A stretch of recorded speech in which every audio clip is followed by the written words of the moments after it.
welcome. My name is Mebazaa. I am professor in Paris and heart failure specialist, and it's my deep pleasure to have with me Professor Roberto Lorusso. He's the chairman of the cardiovascular surgery working group of ESC. Roberto, we are going to talk today about decompensated heart failure and mechanical circulatory support. Decompensated heart failure with the need of MCS, it could come from acute myocardial infarction, it could come from advanced heart failure. But if I was your resident, how could you tell me how signs do I need to have to say, oh, I need to think on a plan B? Yeah, first of all, thank you very much for the kind invitation, and I'm really pleased to be here with you. First of all, I think there are a change in the practice of acute heart failure. In the past, cardiogenic shock was just a very generic definition. Now we know that we have to go more in details.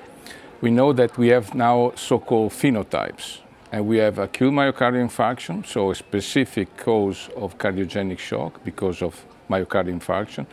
Then we have decompensated acute heart failure, but in a chronic heart failure environment, so a patient with chronic cardiomyopathy. And then we have also the post-cardiotomy cardiogenic shock, which is in cardiac surgery patients. So already these kind of definitions makes a little bit of better clarification and, just some new settings of treating this patient, because these patients are different. And therefore, for a treating physician, having this very clear differentiation is very important.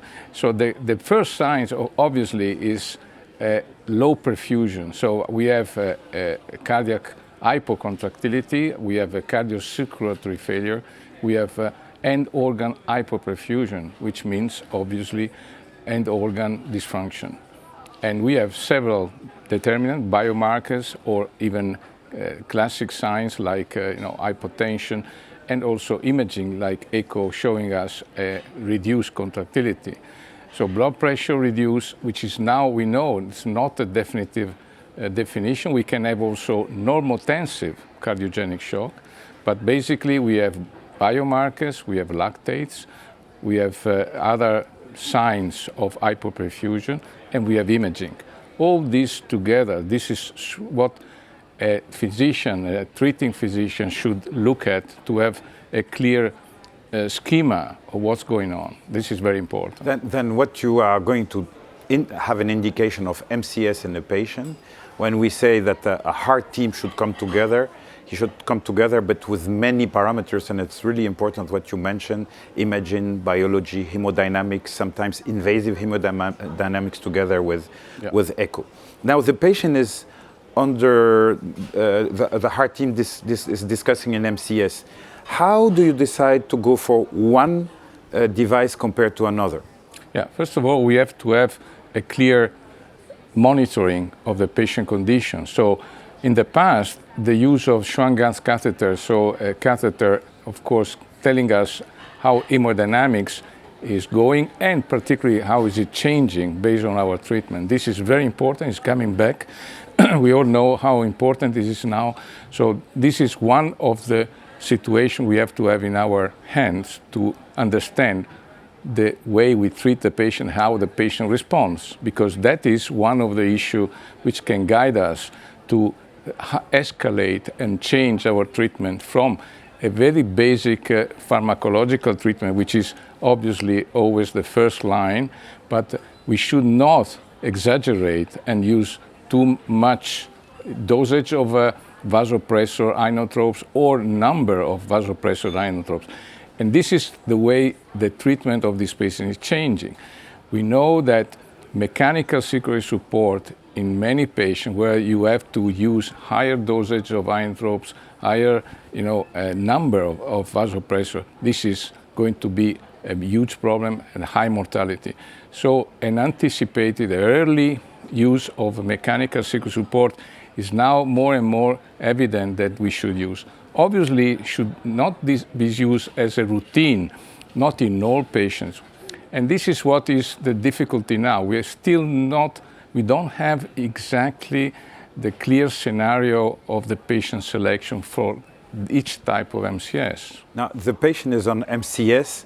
In few words, if I am your resident, when would be the right time to withdraw the MCS? Can you give us 2 or 3 tricks? Yeah. Well, first of all, it depends on the type of MCS. Of course, the extent of support. We know we can have a veno arterial ECMO, we can have a trans-aortic or microaxial flow pump, or we can have intra-aortic balloon pump, or other types. But obviously, it's a combination of situation and factors. Of course, hemodynamics. We have also the perfusion of the end organ perfusion, so lactates, the SVO2, so the venous oxygen saturation, the contractility looking with imaging, and also a Schwann-Ganz catheter, so telling us exactly how the central hemodynamics, so cardiac output, cardiac index. Now we have new methods like the PAPI, so the pulmonary artery catheter-based evaluation. So all these parameters, all this imaging, all this situation and biomarkers together, they can give us some information regarding the reduction of the support and therefore the so-called trials. So we have to do some trials, reducing the support and looking at the type of response. So we have many, it's difficult to make the list, but we have many now determinants and predictors and factors which can guide us in this process. Thank you very much, Professor Lorusso. I think we learned so much talking with you. We learned that when a heart team is around the patient, he needs a lot of data and he needs repeated discussions because the situation of the patient is changing. And we learned that MCS is really a large part of this management, but we need to know exactly to which patient we should give. It's not a one-man show, that's for sure. It's a multidisciplinary team discussion, decision, and of course management. This is very important. It's getting more and more clear in our practice, and I think in the future the shock team and the multidisciplinary team will be absolutely a key in the role of managing patients with acute heart failure. Thank you very much. My pleasure. Thank you very much.